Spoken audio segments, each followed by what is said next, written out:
मेरा देवर रोज रात को मुझे लड्डू खिलाकर क्या करता था।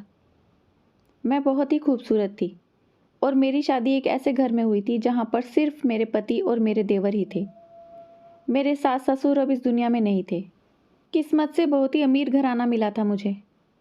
पहले मैं इस बात से बहुत खुश थी कि इस घर में कोई सास नहीं है, ना ही कोई ननंद या जेठानी देवरानी। लेकिन कुछ समय बीतने पर पता चला कि यहाँ रहना कितना मुश्किल था, क्योंकि यह घर सिर्फ मर्दों का ही था। यहाँ ऐसा कोई भी नहीं था जिससे मैं अपने दिल की बात कर सकूं, अपना सुख दुख बांट सकूं। मेरे पति भी काफ़ी गंभीर मिजाज के थे, इसलिए उनसे भी कुछ खास बात नहीं कर पाती थी। मेरी शादी कराने के बाद मेरे माता पिता तीर्थ यात्रा पर चले गए थे।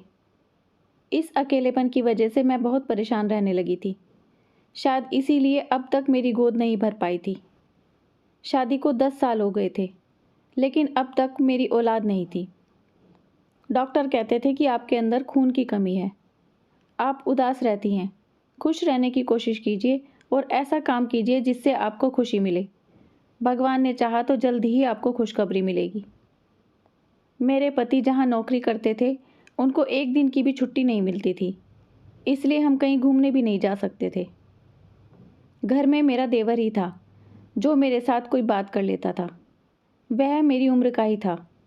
देखने में बहुत सुंदर और सजीला नौजवान था वो, और मेरे पति के मुकाबले बहुत अच्छा इंसान भी था।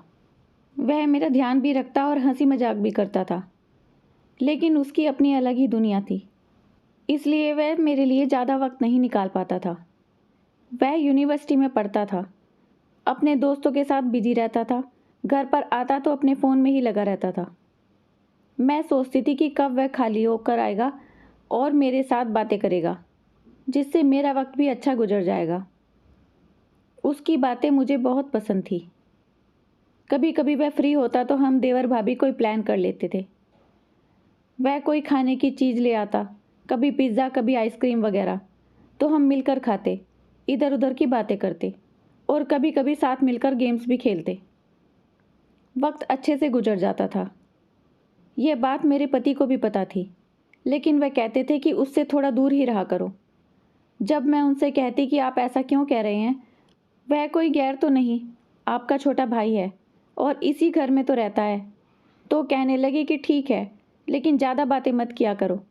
मैं अपने पति से कह देती कि मैं उससे कोई बात नहीं करती, लेकिन असल में हम आपस में बातें किया करते थे और हमारी ज़िंदगी इसी तरह चल रही थी।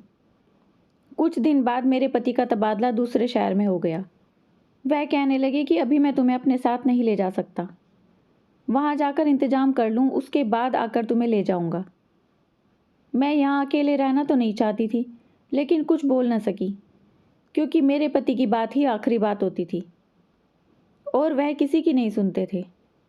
अब घर में सिर्फ मैं और मेरा देवर ही रह गए थे। जाते समय मेरे पति मुझसे कहकर गए कि मैंने दुकान वाले को घर का एड्रेस बता दिया है।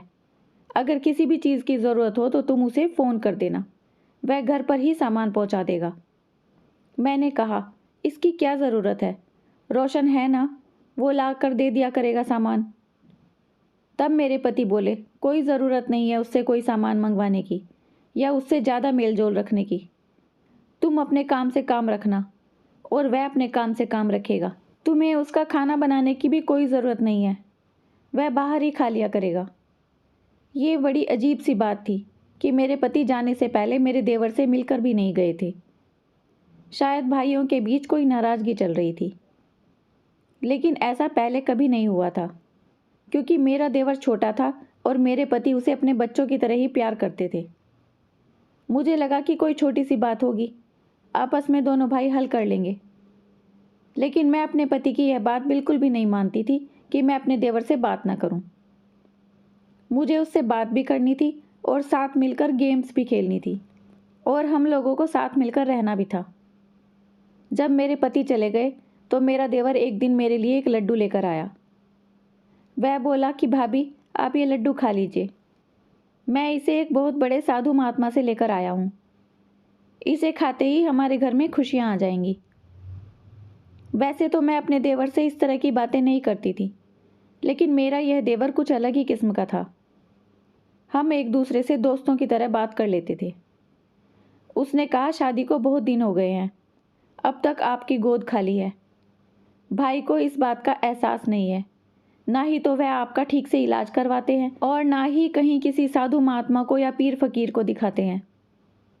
मैं इस घर में एक बच्चे को देखना चाहता हूँ ताकि आपके चेहरे की उदासी खत्म हो जाए। इसलिए मैं बहुत बड़े सिद्ध पुरुष से यह लड्डू लेकर आया हूँ। 7 दिन तक आपको यह खाना होगा, उसके बाद जल्दी ही खुशखबरी मिल जाएगी। मैंने अपने देवर का शुक्रिया अदा किया और उससे कहा कि तुम वाकई बहुत अच्छे इंसान हो। भगवान तुम्हें दुनिया की हर खुशी दे। तुम्हारी बात सच हो और जल्दी ही तुम एक प्यारे से बच्चे के चाचू बनो। मैंने वह लड्डू खा लिया और 7 दिन तक रोज यह सोचकर खाती रही कि सब कुछ ठीक हो जाएगा। मेरा देवर भी रोज मुझे कहानियां सुनाता कि जिसने भी यह लड्डू खाया उनकी सबकी गोद भर गई। कितने ही परेशान दुखी लोग उस बाबा के पास जाकर औलाद पा चुके हैं। बस आपको इस बात का ध्यान रखना है कि यह बात भाई को बिल्कुल भी नहीं पता लगने देनी है, क्योंकि वो ऐसी बातों पर यकीन नहीं करते हैं।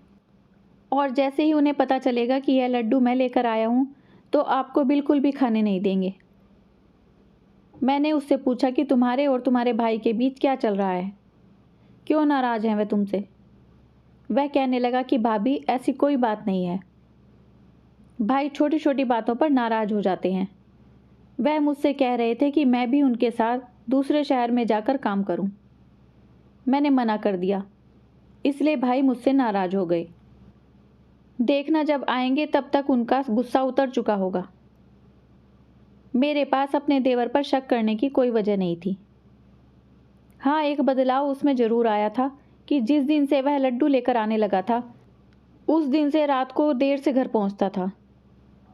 मैंने उसे कई बार बोला कि जल्दी घर आ जाया करो, मैं अकेली होती हूँ, मेरा मन भी नहीं लगता और मुझे डर भी लगता है। रोशन बोला, भाभी जल्दी आने की कोशिश करता हूँ, लेकिन काम ही ऐसा है। आपके लिए जो लड्डू लाता हूँ सारी रात उसके लिए पूजा पाठ करते हैं महात्मा जी, और वह पूजा करवाने के लिए मुझे वहीं बैठना पड़ता है। मैंने 7 दिन तक लड्डू खाया। मैं खुद को बहुत अकेला महसूस करने लगी थी, इसलिए अपने पति से कहा कि आप जल्दी मुझे यहाँ से ले जाइए, मेरा यहाँ बिल्कुल भी मन नहीं लगता है। पति ने कहा, ठीक है, मैं आ रहा हूँ और इस बार तुम्हें अपने साथ ही ले आऊँगा। मैं यह देखकर हैरान रह गई कि जब मेरे पति आए तो मेरे देवर से उन्होंने बात तक नहीं की और वह उसके पास से ऐसे निकल गए जैसे वह वहाँ बैठा ही न हो। मेरा देवर भी हैरान था, क्योंकि इससे पहले वह कह रहा था कि जब भाई आएंगे तो मुझे माफ़ ज़रूर कर देंगे और सब ठीक हो जाएगा, पर मेरे पति ने ऐसा कुछ नहीं किया। 2 दिन बाद मेरे पति मुझे अपने साथ दूसरे शहर ले गए। अभी मुझे यहाँ रहते हुए 1 महीना ही हुआ था कि पता चला कि मैं माँ बनने वाली हूँ। यह खबर मेरे लिए ऐसे थी जैसे मरते हुए इंसान को जिंदगी मिल जाए। शादी के 10 साल बाद इस तरह की खबर मिलना कोई छोटी बात नहीं थी। मैं बहुत ज़्यादा खुश हो गई। मैंने अपने पति को लड्डू वाली बात तो नहीं बताई, लेकिन अपने देवर को यह खुशखबरी ज़रूर देना चाहती थी। मैंने अपने देवर को कॉल किया तो उसका नंबर बंद आ रहा था। घर के नौकर ने बताया कि छोटे साहब घर पर नहीं हैं और उनका फ़ोन गुम हो गया है। मैं अपने देवर को यह बात बता न सकी, लेकिन मैंने उसके नंबर पर मैसेज छोड़ दिया, इस उम्मीद में कि वह कभी न कभी देख लेगा। मेरे पति ने पूछा कि किसे मैसेज कर रही हो, तो मैंने कहा कि आने वाले बच्चे के चाचू को। वह चिल्लाकर कहने लगे, कोई ज़रूरत नहीं है उसे चाचू कहने की, कोई रिश्ता नहीं रखना है हमें उससे। मैंने कहा, क्या मतलब कोई रिश्ता नहीं है, ऐसे क्यों कह रहे हो आप? मेरे पति ने कहा कि उसने कारोबार में बहुत बड़ा नुकसान किया है, इसलिए मैंने उससे सारे रिश्ते ख़त्म कर दिए हैं और उसे उसका हिस्सा दे दिया है। अब वह अपने हिस्से में ही जिंदा रहेगा, हम उसके साथ कोई रिश्ता नहीं रखेंगे।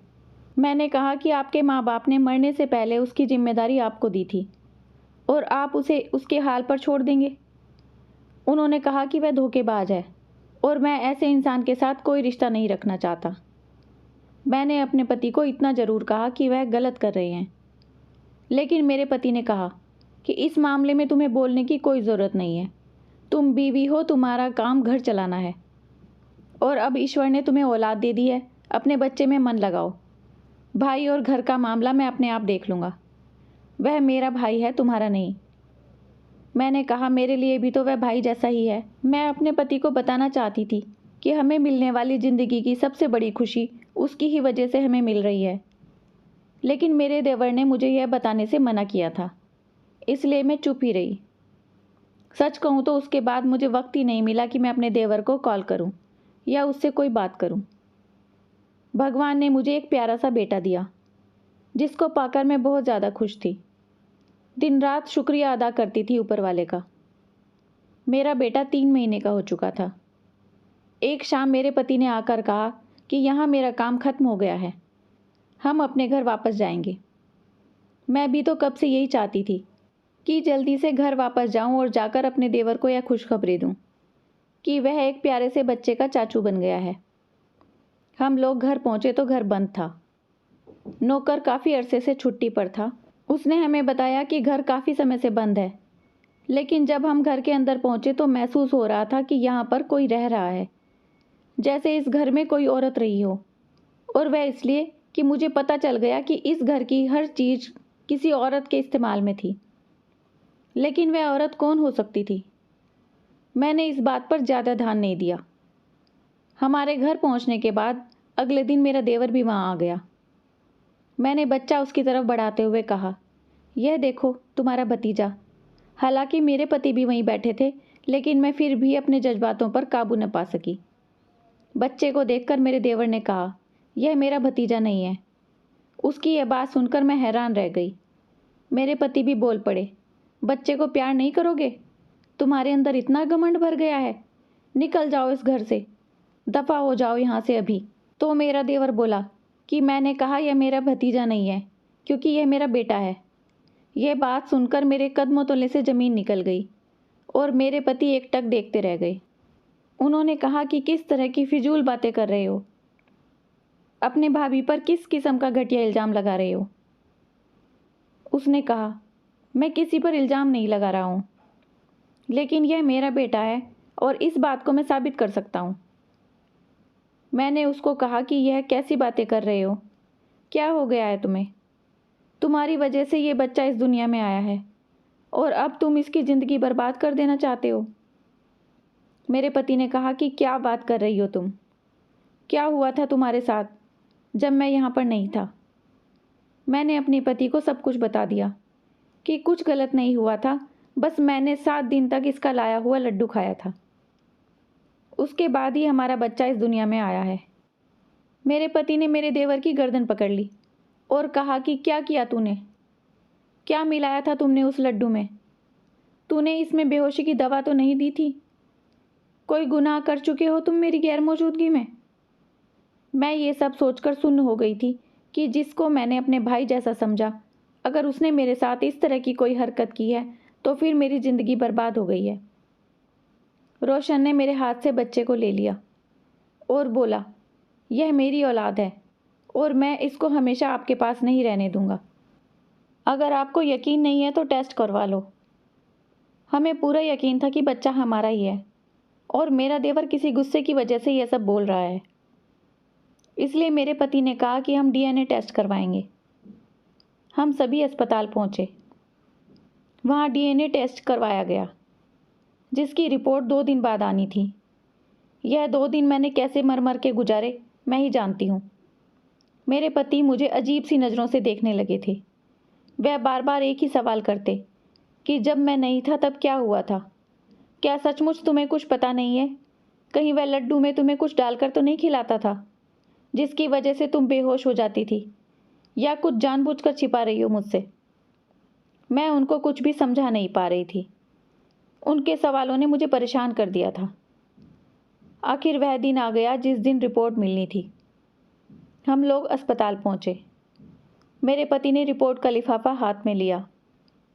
रिजल्ट देखकर उनके हाथ से रिपोर्ट गिर गई, क्योंकि रिपोर्ट के मुताबिक यह बच्चा मेरे पति का नहीं, देवर का था। मैं ज़मीन पर गिर गई और बुरी तरह से रोने लगी।